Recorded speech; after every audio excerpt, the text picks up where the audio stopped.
Esimene kategooria. Kultuurielu edendaja preemia. Nominendid on Tiiu Vellamaa,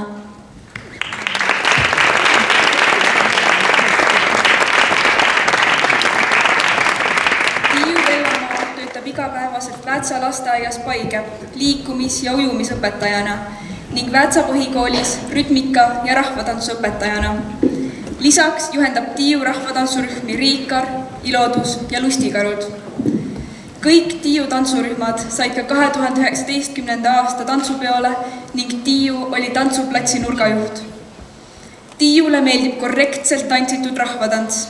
Tema täpsust ja järjepidevust tuuakse eeskujuks kõikjal.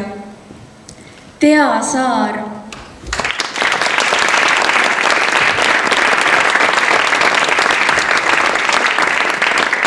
Tea Saar töötab Türi põhikooli algklasside muusikaõpetajana ja Türi muusikakoolis, kus ta tegeleb kõige nooremate tulevaste muusikutega. Tea juhendab ka Türi kultuurikeskuse noorte segaansamblit Kultra. 2019. aasta juulikuus Tallinnas toimunud juubelilaulupeol laulsid Tea mudilaskoori lapsed tunnustatud mudilaskooride ridades. Anne Toomistu,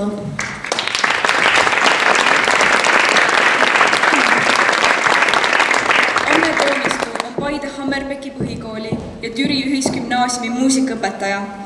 2019. aasta oli Järvamaa tütarlastekoori 10. sünnipäeva aasta. Osaleti üldlaulupeol Minu arm valiklastekooride kategoorias. Anne juhatada on olnud Järvamaa laulu- ja tantsupidudel nii lastekooride kui ühendkooride laulud ligikaudu 30 aastat. 2019. aasta Järvamaa laulu- ja tantsupeo Ma mõtlen, et loomemeeskond koosseisus Monika Kirss, Meelis Välimäe ja Meelika Mikson.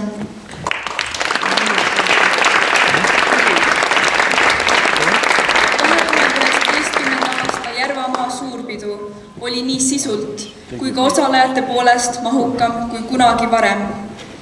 Suur saavutus oli see, et kogu peokava saatis elav muusika. Laulu- ja tantsupeo repertuaaris oli kaasatud Järvamaalt pärit tantsujuhtide tantsuloomingut. Loomemeeskond andis endast parima peo õnnestumiseks.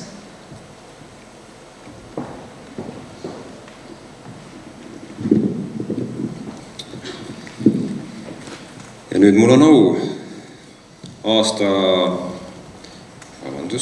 aasta kultuurielu edendaja 2019 on Anne Toomistu.